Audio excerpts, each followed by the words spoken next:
მილოცავ პირველ რიგში ხარებას და სრულიად საქრისტიანოს მინდა მიულოცო ეს ბრწყინვალე დღესასწაული და თქვენც ასევე მათ შორის. თავად თემა, ქორუმის თემა, ფიქრობთ თუ არა პარლამენტში ეს პრობლემა დადგება და ფორუმელები რის მიხედვით მიიღებს გადაწყვეტილებას? პირველ რიგში მინდა კიდევ ერთხელ გავიმეორო და დავადასტურო ყრილობის გადაწყვეტილება, მათ შორის შემდგომში უკვე პოლიცსაბჭოს განცხადება, რომელიც კახაბერ შარტავამ გაავრცელა, ეს გულისხმობს იმას, რომ მიუხედავად იმისა, რომ ეროვნული ფორუმი გავიდა მმართველი კოალიციიდან, ასევე გავიდა და დატოვა უმრავლესობა, მიუხედავად ამისა, ეროვნული ფორუმი არ შექმნის კვორუმის პრობლემას და მით უმეტეს არ შექმნის პოლიტიკურ კრიზისებს, რომელიც ნამდვილად არ ჭირდება ახლა ჩვენს ქვეყანას. აქედან გამომდინარე, ჩვენ მუდმივად ვეცდებით, რომ კვორუმის პრობლემა არ იდგას პარლამენტში, თუმცა როდესაც ჩვენ ჯერ კიდევ უმრავლესობის წიაღში ვიყავით და კოალიციის წევრები ვიყავით, მაშინაც კი იდგა, ბუნებრივია ეს საკითხი, ისე რომ მაშინაც ვცდილობდით და ეხლაც იგივე მცდელობას გავაგრძელებთ, რომ აღნიშნული პრობლემა არ იყოს საქართველოს პარლამენტის მუშაობის დღის წესრიგში. რაც შეეხება ფორუმის საარჩევნო სამზადისს, დაიწყეთ თუ არა სამზადისი, ცნობილია პირველი ნომერი ვინ იქნება, სია გაქვთ თუ არა მითხრება ჩამოყალიბებული, მაჟორიტარებში როგორ იქნებით, გექნება თუ არა ეს ამბიცია, რა ხდება პოლიტიკური პროცესები? პრაქტიკულად შეიძლება ითქვას, რომ ესე იგი საარჩევნო სტარტის აღნიშნული ნიშნული უკვე გახსნილია, დაწყებულია საარჩევნო კამპანია, მით უფრო რომ საქართველოს პრეზიდენტმა დაანონსა, რომ სავარაუდოდ 8 ოქტომბერს შესაძლებელია რომ დაინიშნოს უკვე ოფიციალურად არჩევნები საქართველოში. აქედან გამომდინარე, ჩვენს ბუნებრივია ვეცდებით, რომ მაქსიმალურად მობილიზებულნი ვიყვეთ აი ამ თარიღთან მიმართებაში და შეიძლება ითქვას, რომ სიის პირველი ნომერი უკვე ცნობილი არის და ანონსებულია, რომ კახაბერ შარტავა იქნება ეროვნული ფორუმის სიის სათავეში და შემდგომში უკვე დანარჩენი ლიდერები როგორ გადანაწილდებიან, ეს ბუნებრივია პოლიცსაბჭოს სამსჯელოა და მთლიანობა შეიძლება ითქვას, რომ წინა საარჩევნო სამზადისისთვის ფორუმი უკვე სერიოზულად ემზადება და დაიწყო პრაქტიკულად. მაჟორიტარებს რაც შეეხება, ჩვენ გვყავს გამოკვეთილად რამდენიმე მაჟორიტარი შეიძლება ითქვას რამდენიმე რაიონში, საარჩევნო ოლქებში, მაგრამ საბოლოო ჯამში ჯერ მაინც ადრე ამაზე ლაპარაკი, იმიტომ რომ 6 თვე არის არჩევნებამდე და რა თქმა უნდა ამ საკითხსაც სრულფასოვნად შევისწავლით, გავაანალიზებთ და ყველა საარჩევნო ოლქში გვეყოლება მაჟორიტარი.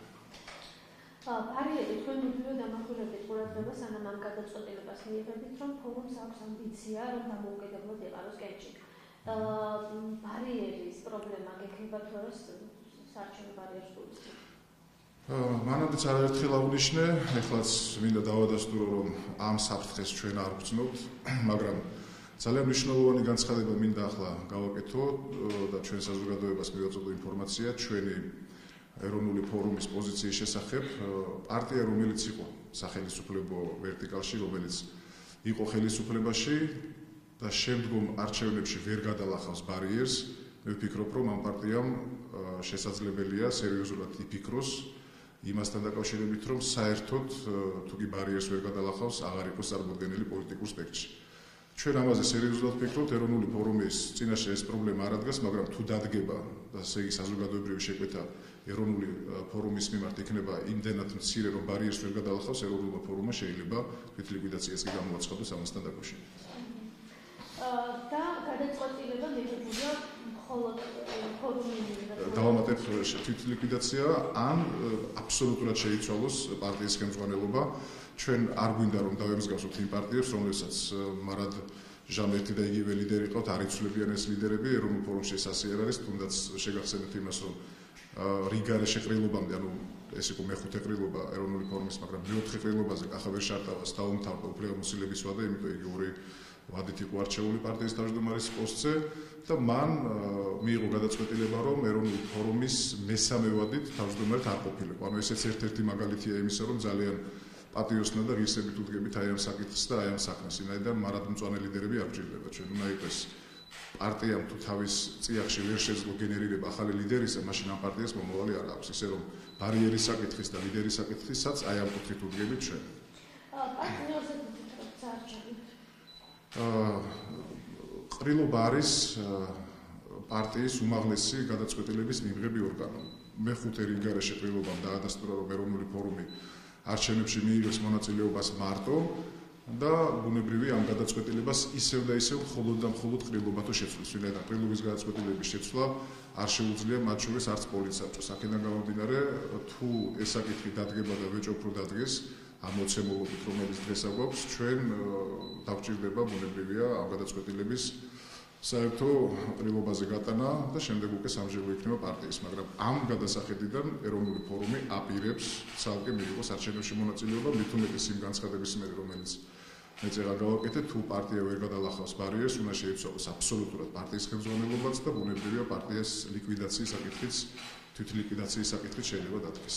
თქვენ რას ფიქრობთ შემდეგ კონფიგურაციაზე? ქართული ოცნება, მრეწველები და სოციალ-დემოკრატები, რადგანაც ოცნებიდანაც გაკეთდა ეს მინიშნება და სოციალ-დემოკრატებისგან და მწვანეებისგან, რამდენად ფიქრობთ, რომ ეს ადამიანები, სუბიექტები, რომლებიც ერთი ადამიანის სახით არის პარლამენტში დამოუკიდებლები, ქართულ ოცნებასთან ერთად იღებენ კეთს?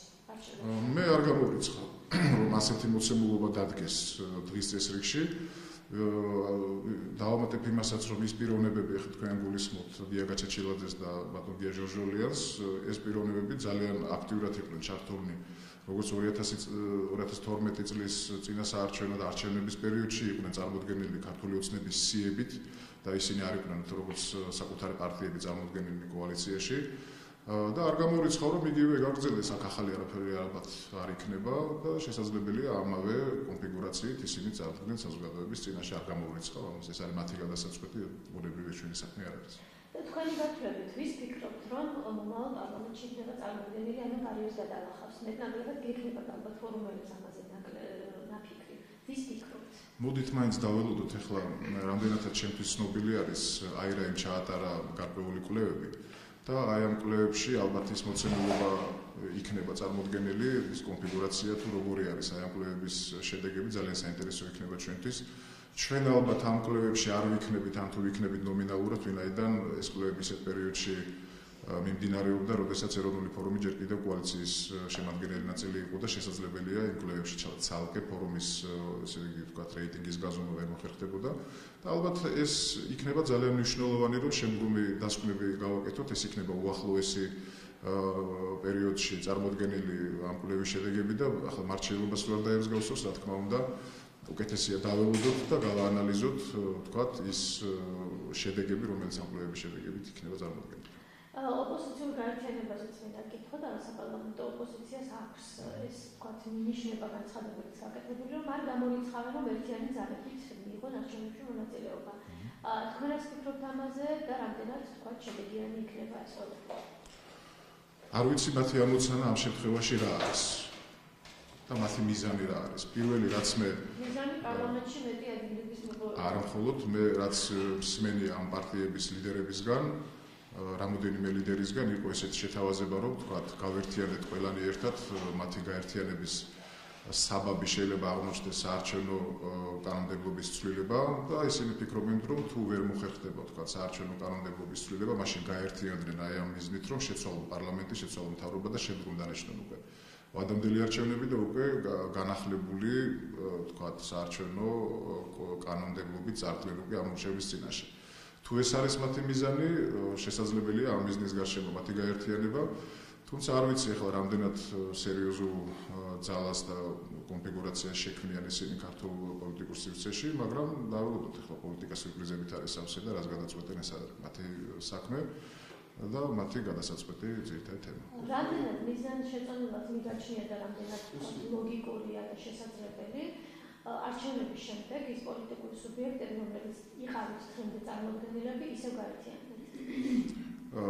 ჩვენ მიუხედავად იმისა, რომ კოალიციიდან გასვლაზე გავაკეთეთ განცხადება, ალბათ დააკვირდებოდით, რომ არც ერთი ჩვენი პარტნიორისგან არ წამოსულა არც ერთი კრიტიკული შენიშვნა, პირიქით ჩვენს გადავუხადეთ მადლობა იმისათვის, რომ ის ძირითადი ზეამოცანა, რომელიც ჰქონდა კოალიციას, ეს იყო ნაციონალური მოძრაობის ჩამოცილება ხელისუფლების სათავეებიდან, ეს არის მიღწეული და ეს მოხერხდა პარტნიორობით.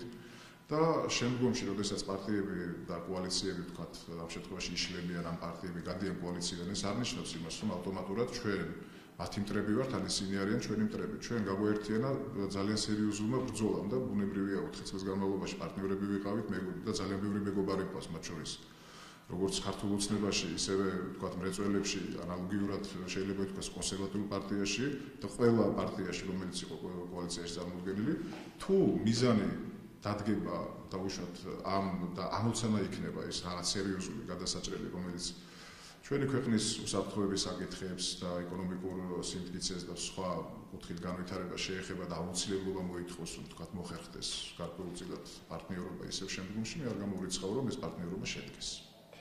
და ოჯახის სტატუსი და ამ თემაზე რეფერენდუმი, რამ თქვენი პოზიცია გასაგები ერთმან დააფიქსირეთ, რომ კონსტიტუციურ ჩანაწერს უჭერთ ფარს. რეფერენდუმის თემაც გაჩნდა, რამდენად ფიქრობთ, რომ საჭიროა რეფერენდუმის შეტანება?